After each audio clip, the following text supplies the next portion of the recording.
Hello, this is Recitation 12, and what I have for you today is going to be three problems about graphing and three problems about optimization, showcasing all the different things that can happen. So let's get right into it. The problems will be in an alternating form. So the first one that I have here is optimization. Okay, so let's read this problem. We have a field of corn in the shape of a long rectangular strip and a width of 1 mile. This is the width here. You are initially in a corner just outside of the field, and you're going to be running according to this red path here. So you want to reach a house that's at the opposite side, 3 miles away into the field. See the diagram. So here's my 3 miles. Here's the house. And you plan to run a distance x along the side of the field, just outside of it, at a speed of 6. And then you're going to be running through the field in a straight line direct straight at the house at a speed of 2. So while you are here in this x component of your path, you can run faster because you're outside of the corn, 6 miles per hour, but then it's going to be 2 miles per hour inside. What value of x is going to minimize the time that you need? This is the problem that we have. And honestly, if you are in this situation, what's going to be your optimal situation here? Probably you definitely don't want to go straight diagonally into the house, which would be x equals 0. That there is no horizontal component to your path in this case, because even though this is the shortest distance, you run only at 2 miles per hour inside of the field. So you probably don't want to do that. And you also probably don't want to run outside during the whole time and then cut vertically to the house. Even though this is going to minimize the time inside of the corn, which is the time when you're running slow. The problem is that this path is just too long. If you have a diagonal component, that's a shorter path. So what is the optimal value of x that we can have? Well, let's use calculus to find this.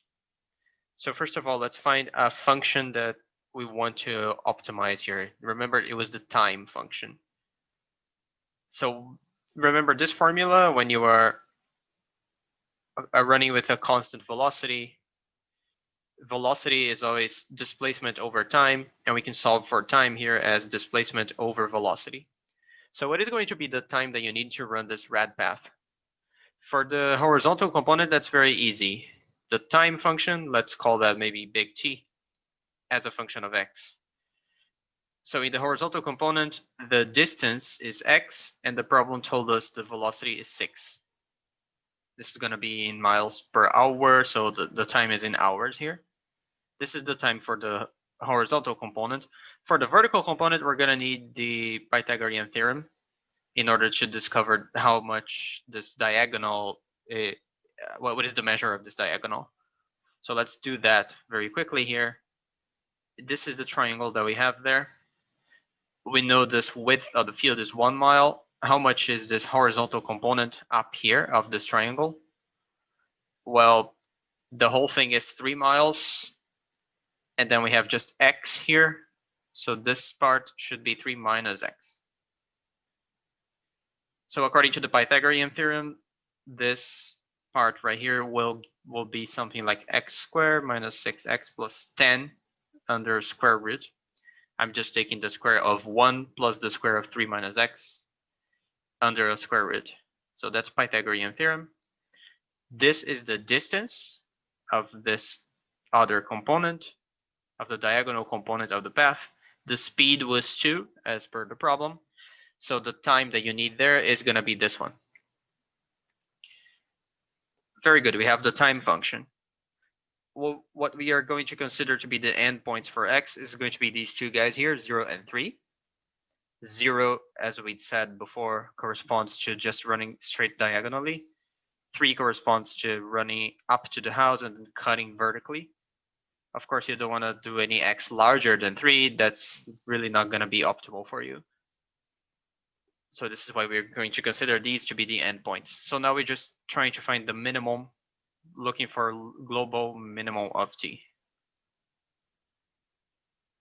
Global min. This is going to be a problem where the numbers are really not very nice, and you especially don't want to be plugging in certain numbers inside of this function. But I'm going to explain what is the best strategy to adopt here. But you know that we're definitely going to need t prime.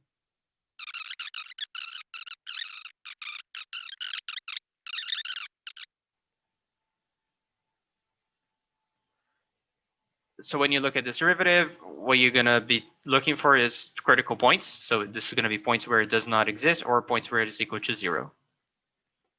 So first of all, are there points where it does not exist? Let's try to find those. You see that there are things in the denominator. There's a square root there. If that thing is a 0, this would give you a point where the derivative does not exist. So let's see if that actually happens.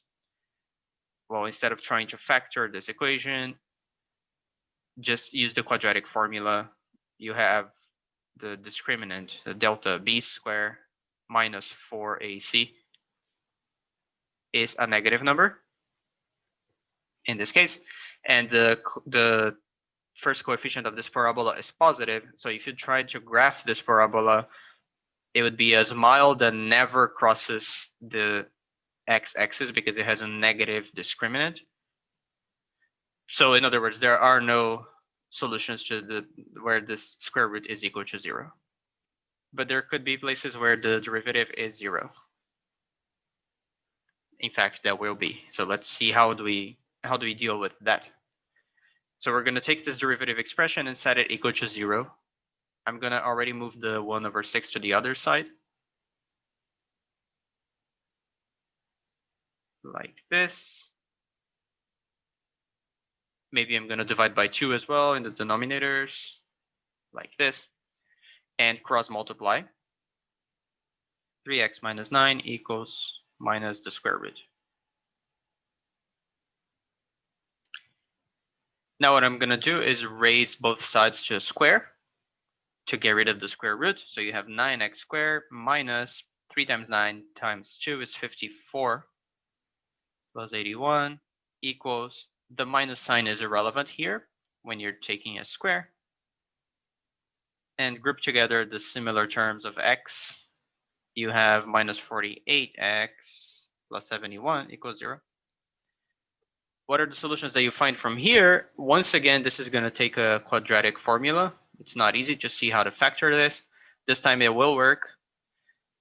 So you're going to need this formula minus b plus or minus square root of b squared minus 4ac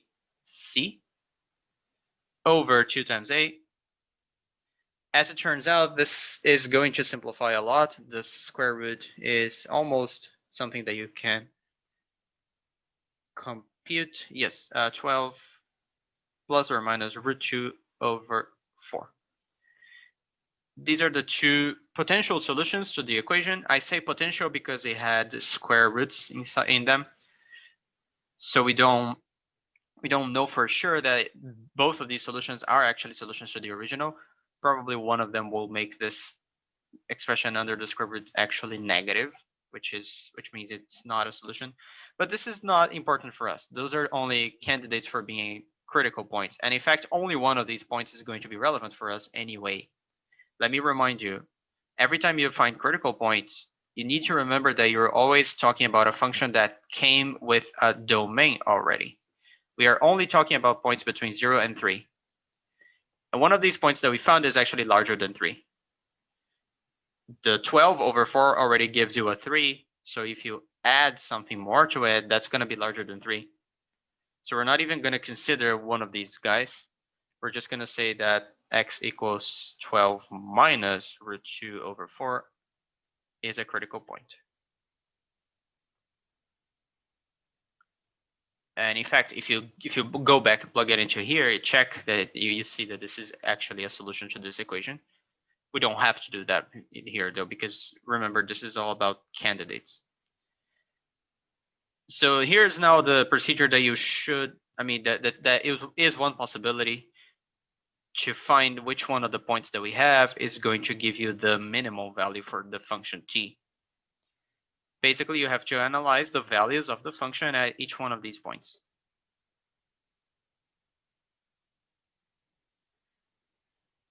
That means going back to the t function and plugging them in. The 0 and the 3 are not going to give you big problems because they are very easy numbers. Let me go back to the function t so you can see it. Here, this is t prime. Go, be careful, don't do it on t prime. Here's t. Well, it's very easy to plug in 0 and 3 here, so that will be okay. But the other point, the critical point, that's a hard one to plug in, as you can probably guess from here. You're gonna need square roots of square roots. I mean, for our exams, we have access to calculators, so it's fine to do things like that unless the question specifically says don't do this. So I'm just going to show you what the result would end up being if you plugged these numbers in approximately. So I'm going to replace these guys with approximate equal signs. Well, except for t of 3 is actually equal to 1. But this one at the critical point is giving you 0.971. That's the minimum value. If you go back to the question, they were not asking for the minimum value of the function. They were saying, what is the optimal value of x? You have to be careful about this kind of things also. Give the answer that they're asking for. They asked for the x. The x corresponding to this value is 12 minus root 2 over 4.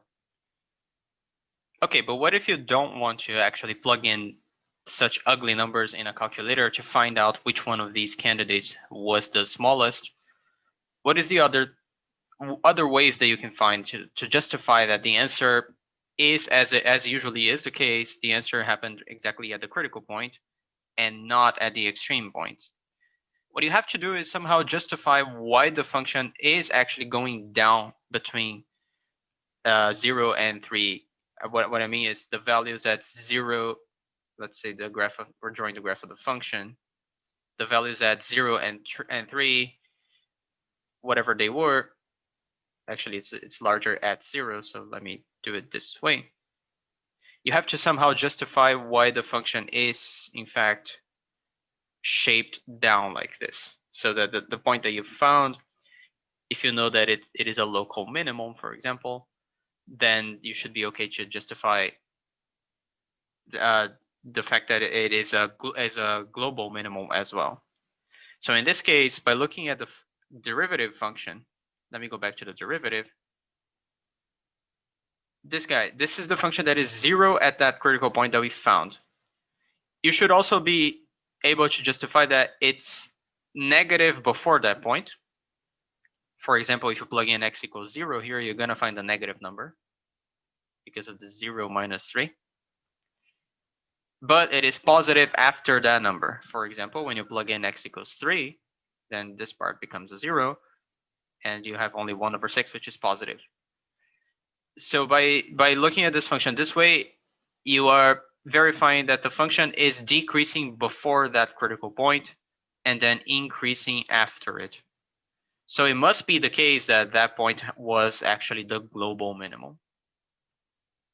So if you're able to put things like this into words to justify your answer, then you don't have to do this calculation. You can justify it that way, that this point has to be the global minimum. It all comes to understanding what the sign of the derivative tells you. But enough of this problem. This was a long problem. I'm now going to have many other problems in increasing order of work that they require. So this is one about graphing functions. Draw an accurate graph of this function in this domain. Find all the local extrema as well as x and y intercepts. We can start with x and y intercepts. That's easy. Where is the function equal to 0? That would be x equals 0 or -1. It's already factored for us. So these are the x-intercepts, locations where the function is 0. And the y-intercept is f of 0, which is 0. F of 0 is 0. It goes through the origin. And the only two locations where it crosses the x-axis, or at least touches the x-axis, is 0 and -1. Okay, so let's find the derivative. You have f of x. Let me expand it. I'm looking at f of x here and just expanding out, x cubed plus x squared. So f prime is 3x squared plus 2x. Let's try to find where this is equal to 0 in order to find critical points. How do we do this? Either x is going to be 0 because there's x in every term, or you can divide by x, and then that's going to give you minus 2 over 3. Those are critical points.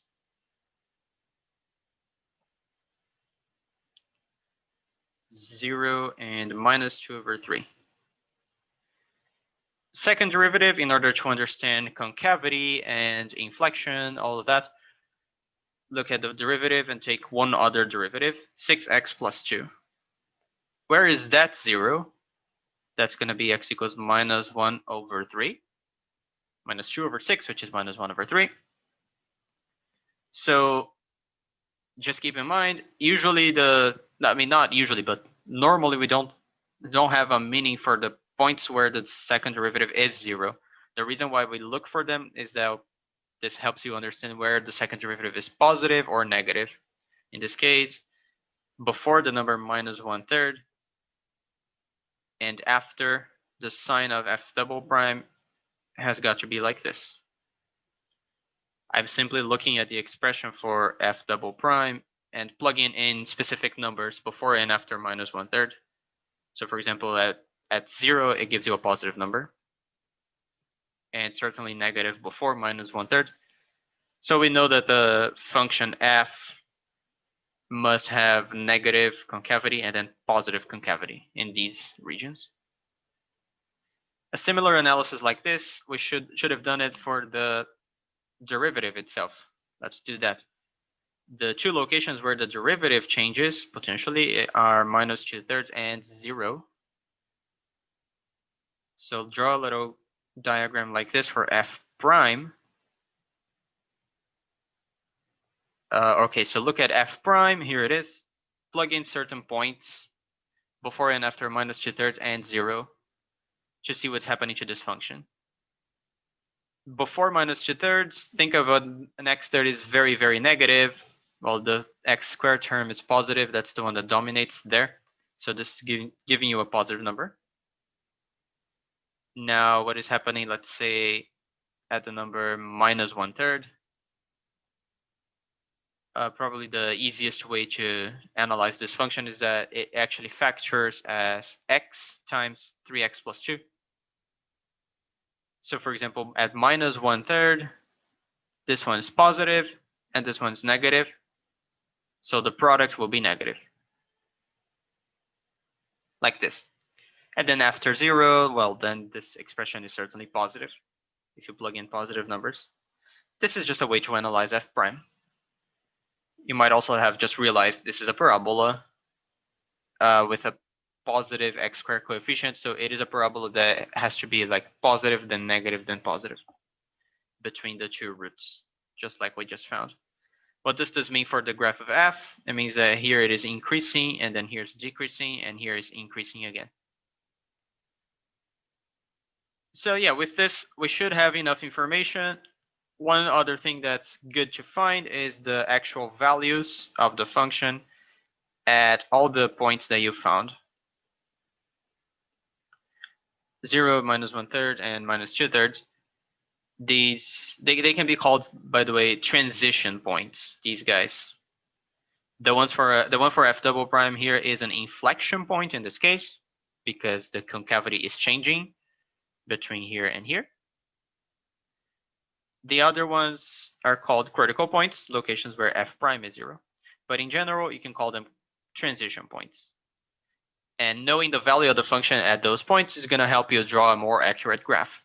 Okay, so now we have enough information for this graph. Put the meaningful transition points right here, the 0, the minus 1/3, and the minus 2/3.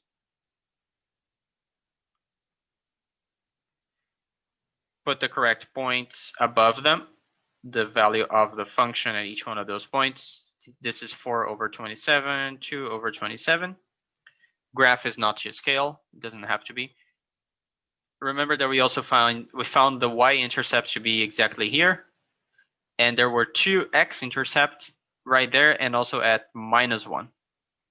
This is an x-intercept. So the function goes through these 4 points that I'm drawing here. Now just draw the function shaped accordingly to what you just found here. It has to increase up to -2/3, where it becomes a critical point, horizontal tangent line. Tangent line is also horizontal here at 0, but not here at -1/3. This one is an inflection point. The function is concave down first, then concave up here. So that's your function. We know the limits have to be plus and minus infinity. The limits as x goes to plus and minus infinity. That's easy to determine from the original function, the fact that it is a polynomial of odd degree. But this is not even necessary to analyze. We already know the concavity, for example, of this location here is positive. The function is a smile.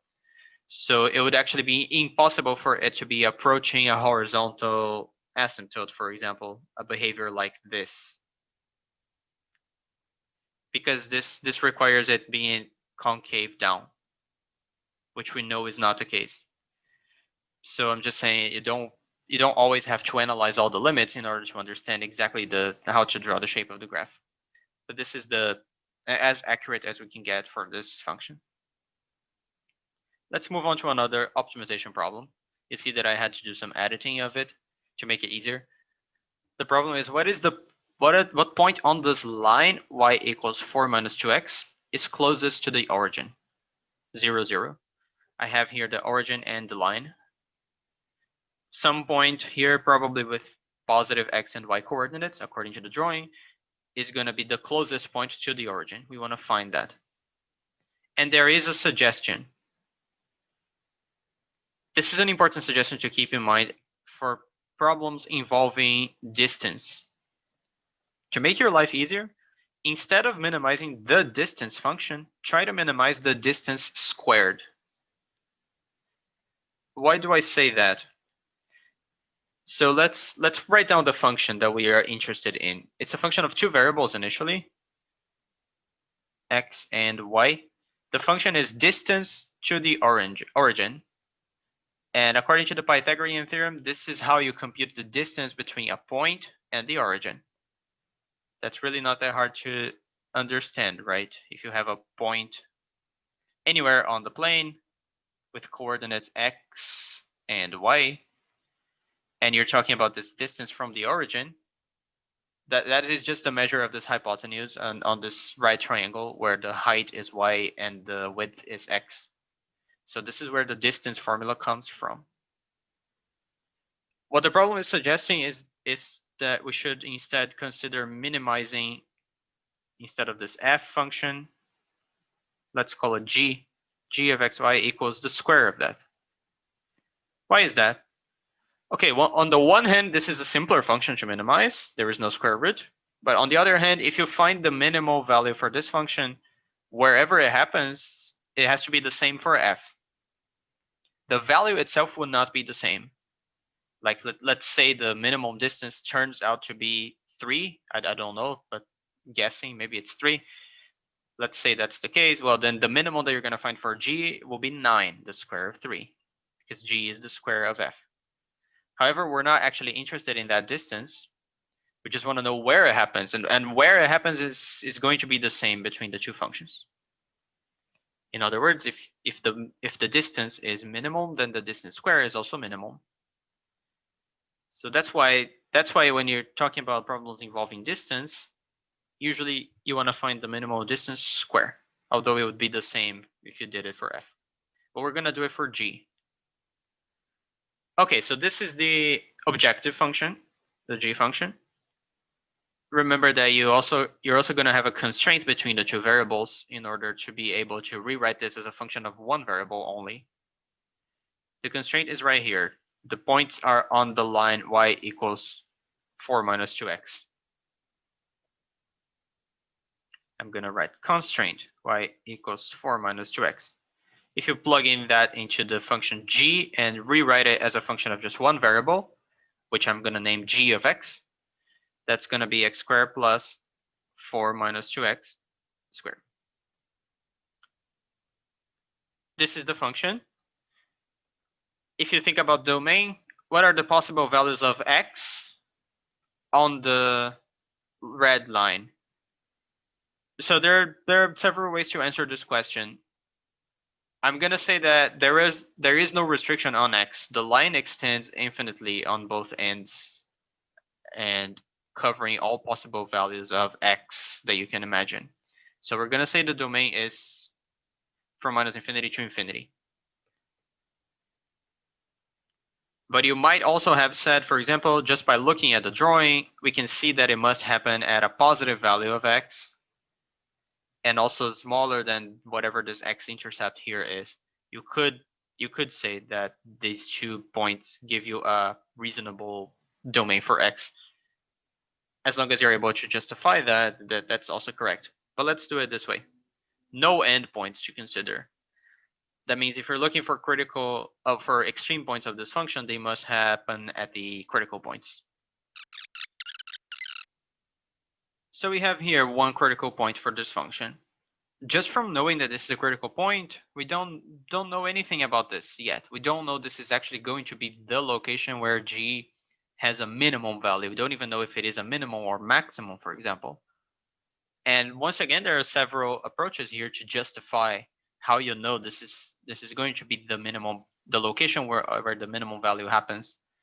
For example, let's apply the second derivative test. First of all, I have g prime here. G double prime is just equal to 10, which is positive at this location. So it is the same number everywhere, positive number. Remember how the second derivative test works? Second test. If you are at a critical point, that's important, it is a critical point, and you found a positive value for the second derivative, that means this point is a local minimum point. Positive corresponds to minimum. Now we don't know if it's also going to be global. So far, only thing we know is local. But how do we know it's global? Well, for example, you can say the same thing that we did in the first problem. G prime, the function G prime is actually, what is it? It is going to be negative for x before the number 8/5 and positive after for all x's in the domain, not just like around the point. So when you're drawing the graph of your function, here's 8/5. The function is going down from all the way from minus infinity. It is going down towards this point. And then after this point, it keeps going up forever, all the way to plus infinity. So this point really is the global minimum, because the fact that this is true for all x's gives you the fact that 8/5, x equals 8/5 must be the global minimum. Must be a global minimum point. What was the question asking? It was asking what is the point? What point on the line is closest to the origin? We just found its x coordinate. We also need the y coordinate from the formula on the line, 4 minus 2x. The answer to the problem, what is the point? This is the point, 8/5, 4/5.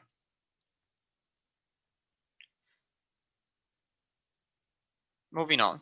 Draw an accurate graph of this function in the domain from minus infinity to infinity. Find all the asymptotes. They're specifically saying that because this is a problem where finding asymptotes is helpful. And the problem gave you formulas for the derivatives. That's usually the case for problems like this. We don't want you to make mistakes computing the derivative, which will throw off completely everything else in the problem. So we have the derivatives. Let's start by finding asymptotes. The limit for x going to either plus or minus infinity of f of x, remember this is how you compute horizontal asymptotes. Look at what's happening as x goes to plus or minus infinity. This is a polynomial over polynomial. We know that the highest degree terms are the ones that are gonna dominate. And the way that we justify that is by dividing by x in both the numerator and denominator, because the 1 over x and the 2 over x will go to 0. Doesn't matter which direction you're going with your x. And the answer will be 3 over 3, which is 1. So y equals 1 is horizontal asymptote for both directions. No matter where you're going towards plus or minus infinity, the function will approach this line y equals 1. That's good to know. What about vertical asymptotes? Those are locations where the limit of f becomes plus or minus infinity, which for a fraction like this can only happen when the denominator is 0. So you have to analyze limits approaching, well, where is the denominator equal to 0? Only when x is minus 2/3. So you have to analyze these limits as x approaches minus 2/3, probably from the right and from the left. Because, I mean, just looking at the function, we don't know if they're going to be different. A lot of the times they actually are when you don't have any powers in the denominator. Just think about it. This number that is becoming 0 in the denominator, it is becoming 0 through positive numbers if x is larger than minus 2/3, and through negative numbers if it's smaller. That's causing this expression to go to either plus or minus infinity, depending on which side you're coming from. Well, the numerator is a negative number at the location minus 2/3. It's approaching minus 1. So if you're coming from the right side in this expression, you're going to find a negative very large number. This right here is a minus infinity, and the second one is a plus infinity. But regardless, I mean, it's going to be helpful to know which one is which. But because we found at least one form of infinity here, the line x equals minus 2/3, this location is a vertical asymptote. Okay, so the graph here is minus 2/3. And here is y equals 1. We already know that the function is approaching plus infinity when you come from the left side. So the graph is doing this on this side. And similarly, it's doing this on the other side. Okay. What is f of 0? Just so we know where the function crosses the y-axis. Go back to your f. Plug in 0 here, you're going to find 1/2. And where are the x-intercepts? Locations where f of x is equal to 0. That would give you only the numerator equals 0 at minus 1/3. So the function, I'm going to redraw this piece. The function will cross here at minus 1/3, and it will cross here at 1/2 on the y-axis. It goes through those 2 points, coming towards minus infinity. What are the missing pieces for us here? For example, we don't know yet, like the function is approaching this line y equals 1, but we don't know yet if it's going to do maybe something like this. This is still a possibility, right? Oscillating forever around that line. How do we know that's not going to be the case? We need to know the shape of the graph now. That's the information that we get from here. The derivatives, the derivative and the second derivative. Those are going to be very easy to analyze. Surely they don't exist at the location minus 2/3, making their denominator 0. We already know that. The function itself does not exist there. But other than that, it's pretty easy to analyze the signs of these expressions. The first derivative is always positive because of the square here and this positive number. And the second derivative, what is that? Let's think about this for a while. Yeah, that's going to require some more work. We'll analyze that. F double prime. So copy this down, minus 18 over 3x plus 2 cubed. F double prime. If x is before the number minus 2/3, then what is happening to this expression here? Positive or negative? If x is less than minus 2/3, this thing in the denominator is negative. When you raise it to cube, that makes it also negative. Then with a minus sign there, that becomes positive. F double prime is positive. So you do similar analysis if x is larger than minus 2/3, it will be a negative number. Okay. So you see that we do not have any locations where this is a 0, but we did have one location where it does not exist, which is minus 2/3. So that is also a possible transition point, locations where the sign of this expression could change, and in fact it does. So okay, the function is always is always increasing because of the first derivative being positive. And now we know that before this vertical asymptote minus 2/3, it's concave up. And then after that, it's concave down. So this initial piece, it has to look like this. It cannot cross the line y equals 1. Because if it ever crossed down here, it would have to go back up in order to approach that line. And that's impossible for this function. The function is increasing on this piece. And then similarly on this other side. This is the graph of the function. Another optimization problem. Of all the rectangles of area 25, which has the shortest perimeter? Perimeter meaning sum of side lengths. And what is this perimeter? How do we think about this problem? We're going to be talking about rectangles. So things about a rectangle that could change are the side lengths. Let's call them x and y. There is a constraint between x and y. They are supposed to give you a rectangle of area 25. X times y is 25. And what is the objective function?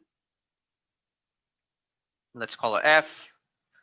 It as a function of x and y. It's the perimeter. We're looking for the shortest perimeter. Objective function is the one that you're always trying to make largest or smallest possible. So perimeter sum of side lengths is actually 2x plus 2y because there are two sides of measure x and two sides of measure y. So this is the problem. We want to find the shortest perimeter, so find minimum value of f. That's the optimization problem that we have. How do we solve this? Remember, use the constraint, first of all, to solve for one of the variables in terms of the other. That's easy to do. Y is equal to 25 over x. And then plug that into the objective in order to make it a function of just one variable. This thing that I do, that I call it with the same name, that's mathematically incorrect. If you say little f as a function of two variables, then little f has always to represent a function of two variables. But it's acceptable, you can do that. So f of x is going to be 2x plus, instead of writing 2y, I'm going to write 50 over x. Okay. What about domain? What can we consider to be the domain for this function? The answer is, once again, you can find several possible answers. Let's say this, 0 to infinity. You definitely cannot be 0 here. You cannot include the endpoint in this case because the function would not even be defined. You're dividing by x. So I have an open interval here at 0, open parenthesis. However, x could be really any positive number. Even if x is very, very large, imagine a triangle that's very wide, it can still have an area of 25 by just making y very small.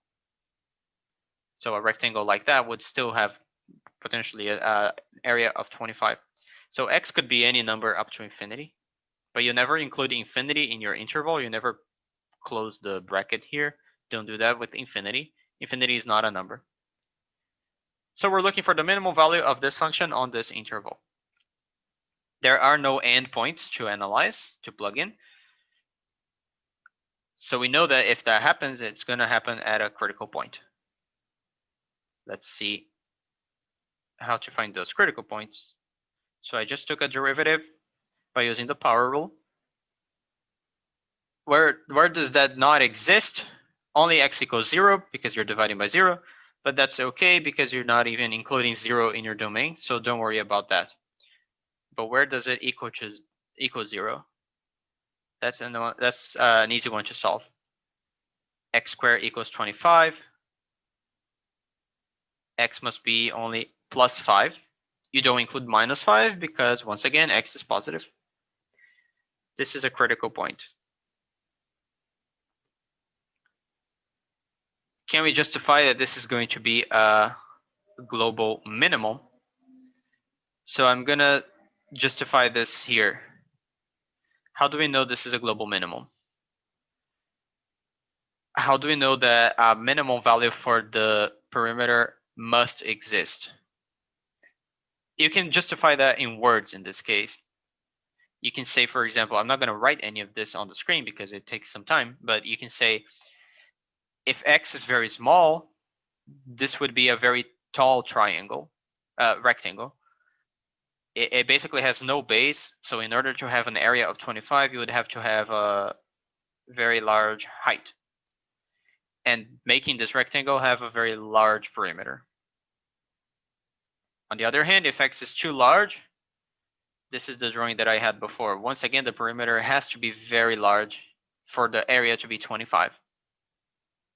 So in between those two situations, there must exist a minimum. And we know because of Fermat's theorem, it must happen at the critical points. So x equals 5 must be a minimum point.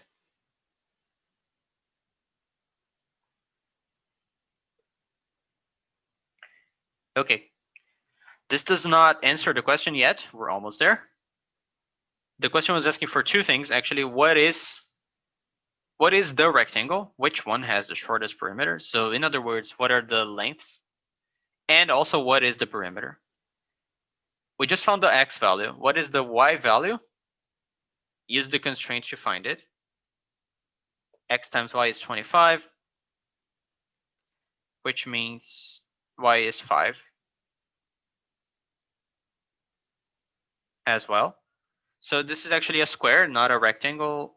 I mean, well, a square is a rectangle, but you know what I mean. This is the one that has the shortest perimeter with an area of 25. And what is the area? The area is 25. What is the perimeter? Just add all of the side lengths, 20. This is the one with the shortest possible perimeter. All right, last question. This one is about graphing. I'm going to go through this relatively quickly. Draw an accurate graph of this function in the domain from -2 to 2. Find the minimum max of values as well as locations where f is 0. This is one of those that I keep telling you. It contains this x raised to an even power and then taking an odd root. This type of expression, the reason why it's there is always to create a cusp, a location where the derivative does not exist. So you know this is going to happen, and the derivatives were given here. You should be able to compute them yourselves, but they are given to you. So what do we do here? Let's once again find all the locations where f prime and f double prime can be positive, 0, or negative. In this case, each one of these expressions has a quadratic expression in it, as well as x raised to something involving an odd power. This x expression is going to change sign between positive and negative. So you know that 0 is a point to be considered here. It's a possible transition point for these functions. But what about the parabola parts? That's that one we can analyze. When is this one, for example, equal to 0? You can use the quadratic formula to determine. You're going to find 1 over 7 and 1 over 2. It's always preferred if you do it with the quadratic formula rather than approximating your solutions by decimals, because you may actually need to know the exact values here later when you plug them into some expression. And what about the other one? The one for f double prime. This one will give you uglier numbers. And for the sake of knowing where they are, so I'm just writing it down here. But for the sake of knowing where these numbers are with respect to the numbers 1, 7, 1 over 2, as well as the domain minus 2 to 2, I'm going to write them as decimals in here. They are approximately 0.311 and minus 0.025 or 26. You may need to do something like this with expressions involving square roots, because you need to know if these numbers are larger or smaller than these guys, for example. Like 1 over 7, that's about 0.14. So that would be smaller than this one, 0.3, for example. All right. So what I'm going to do is I'm going to write all the points in the same location, minus 2. You have this minus 0.026 here. You have 0. Remember that I told you 0 is a location where the expressions for f prime and f double prime can potentially change sign. We have to include it as a possible transition point. F prime, f double prime. And a little sketch about what f is, what is the shape of the graph of f in that location. So what is happening here? Instead of just blindly plugging in points, you can try to think about it for a while. Let's look at f prime. So f prime had two roots, 1 over 7 and 1 over 2 only. And it also has this x to the minus 1/2 that's going to cause it to change sign. The parabola part itself, that's easy. Once again, this is a parabola that points up. So it's going to be positive before the two roots and negative between them and positive after them. These are the two roots of the parabola. But the number before that, this x to the minus 1/2, that is going to be negative if x is negative.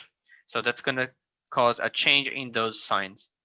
So that means before 0, you're actually going to have this minus. Then this is a plus, minus between 1 over 7 and 1 over 2, and then plus afterwards. Now let's think about f double prime. It has also this parabola with a positive x squared coefficient, which is causing it to be negative between the two roots of this function, which are these numbers, and positive outside of those numbers. And this time, the x factor in front actually is not changing anything about that. This number is raised to 6. 6 is an even number. So no matter if x is positive or negative, this part here is positive. So when you analyze f double prime, you only have to care about being between the two roots or outside of that. In between, it has to be negative. Outside, it has to be positive. And with this, you have all the information you need for the graph of f. This is the general shape of the graph. Now try to compute f of all those points that we found. F of minus 2, f of...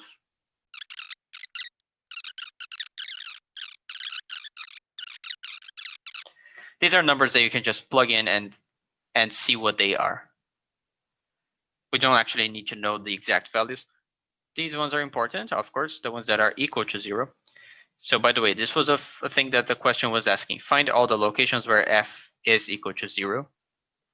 Let's do that. It's going to fit right here.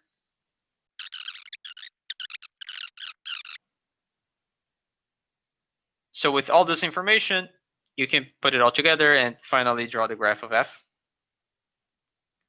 Let me put the points of interest right here. F of -2 has some positive value. It needs to go down as concave up to this inflection point, and then it becomes concave down, going down to 0. So to draw this function, you do have this small concavity change right here. If you were plugging this into some calculator to see this graph, you would never even see this concavity change, because look at how small this inflection point actually is. My drawing is not to scale. This point would be much closer to the origin right here. But this part has to be in your drawing. And then after this, the next location where f is 0 is right here at 1/2. F is positive at these two locations here, 1/7 and 0.311. What changes about them is that 1/7 is a critical point. That was a location where f prime is 0. So it's going to go up like that and then back down like this. This point right here is where concavity changes once again. 1/2 was critical, so we have a horizontal tangent line here, and then it goes up to whatever value it has at the number 2. You see the concavity changes, which are important to draw correctly. Yeah, and then if you actually had plugged in the numbers, for example, f of 1/7, what is that? I never plugged them in when I was calculating this. You're gonna find some small positive number there. That would be this height, for example, that you draw up here. This is really not necessary though.